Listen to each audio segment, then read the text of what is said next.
Cycas part 2 है। ठीक है, तो अब हम पढ़ते हैं। जैसा कि हमने पढ़ा था कि साइकस में सिर्फ मेल कोन होता है, फीमेल कोन नहीं होता है। और अगर इसमें फीमेल कोन नहीं होता है तो इसमें फीमेल सेक्स ऑर्गन होता है हमारा मेगास्पोरोफिल। ठीक है, तो मेगास्पोरोफिल का एक क्राउन जैसा अरेंज होता है, स्पाइरली अरेंज होता है इन एक्रोपेटल सक्सेशन। जैसा कि मैंने पिछली वीडियो में बताया था, एक्रोपेटल सक्सेशन का मतलब क्या है। एक्रोपेटल सक्सेशन का मतलब है जो यंग वाले मेगास्पोरोफिल होंगे वो टॉप पर होंगे, जो ओल्ड वाले होंगे वो बेस पर होंगे। ठीक है, अब मेगास्पोरोफिल में एक ब्रॉड लीफी पोर्शन आता है और दूसरा लोअर स्टॉक लाइक पोर्शन आता है। ठीक है, सो बेसिकली जो मेगास्पोरोफिल होती है ना, ये जो फोलिएज लीफ, आपको पता है कि जो हमारा साइकस है इसमें दो टाइप के लीफ मिलते हैं, एक फोलिएज लीफ और स्केली लीफ। तो जो मेगास्पोरोफिल है ये फोलिएज लीफ का क्या है, मॉडिफिकेशन। ठीक है, और यहाँ पर मेगास्पोरेंजियम जो है जिसको हम ओव्यूल्स कहते हैं, ये जो है लेटरली, मतलब जो मेगास्पोरल के लेटरल साइड से वो भी लोअर पोर्शन पर ये प्रेजेंट है। ठीक है, ओव्यूल्स और मेगास्पोरेंजियम, ये जैसा कि मैंने कहा it born laterally on lower portion of megasporophyll.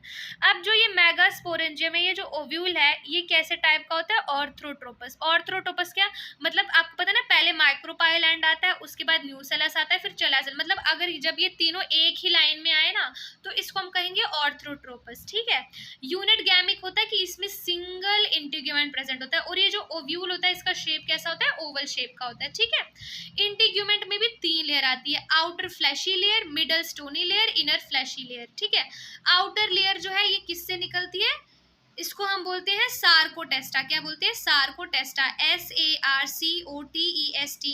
ठीक है, ये आपको दिखाई नहीं दे रहा होगा इसलिए मैंने आपको कह दिया। फिर उसके बाद है मिडल स्टोनी लेयर और इनर फ्लैशी लेयर।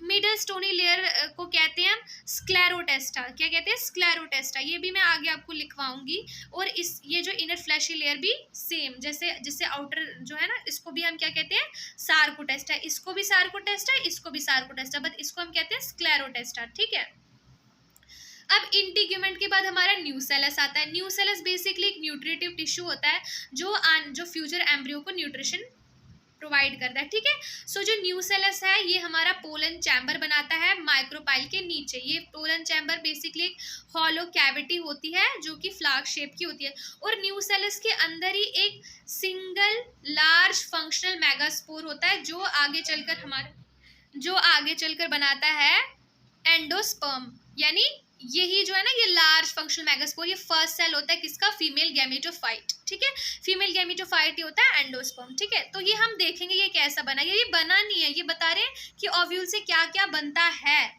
अभी हम आगे अच्छे से इसको डिस्कस करेंगे। ठीक है, अब पोलन चेम्बर के नीचे आता है आर्किगोनियल चैम्बर। ठीक है, तो न्यूसेलस बनाता है पोलन चैम्बर जो एक कैविटी होती है, और पोलन चैम्बर के नीचे बनते हैं आर्किगोनियल चैम्बर, और आर्किगोनियल के नीचे आता है हमारे 2 archegonia which is present in female gametophyte below the archegonial chamber। क्योंकि ये हमारा जो फीमेल गैमेटोफाइट है, ये जो एंडोस्पर्म है, ये बना कैसे है। जो एमएमसी यानी मेगास्पोर मदर सेल, ये मियोसिस करती है और बनाती है 4 मेगास्पोर। ठीक है, अब 4 मेगास्पोर में से 3 जो है वो डिजेनरेट हो जाते हैं, और जो बचा हुआ एक जो कि नीचे होता है वो फंक्शनल होता है।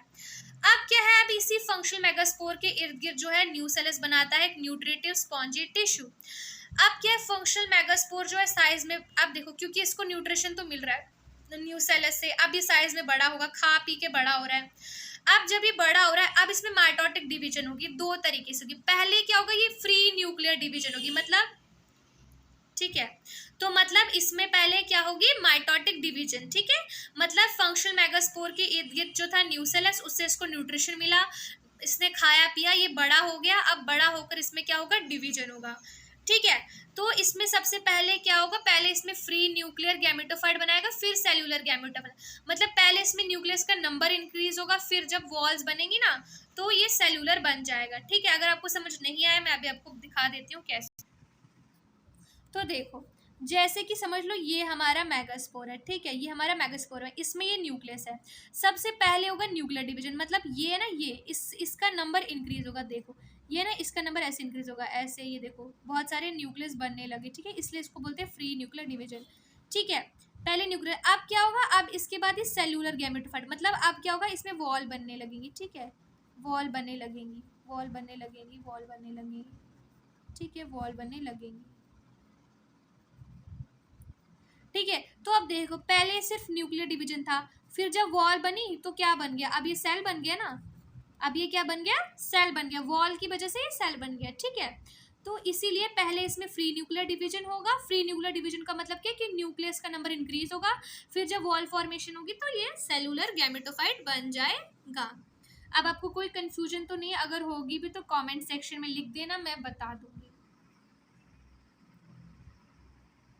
अब यही जो है ना, यही जो चीज है ना, मतलब ये देखो ये ओव्यूल है ना, ये ओव्यूल के अंदर है। ठीक है, ये हमारा फंक्शनल मेगास्पोर। अब यही जो है ना, इस यही जो है, यही है हमारा एंडो,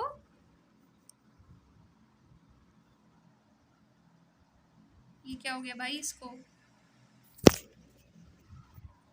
यही है हमारा एंडोस्पर्म, जिसको हम फीमेल गैमेटोफाइट कहते हैं। अब इन्हीं में से जो कुछ सेल्स है ना, वो बन जाएगी आर की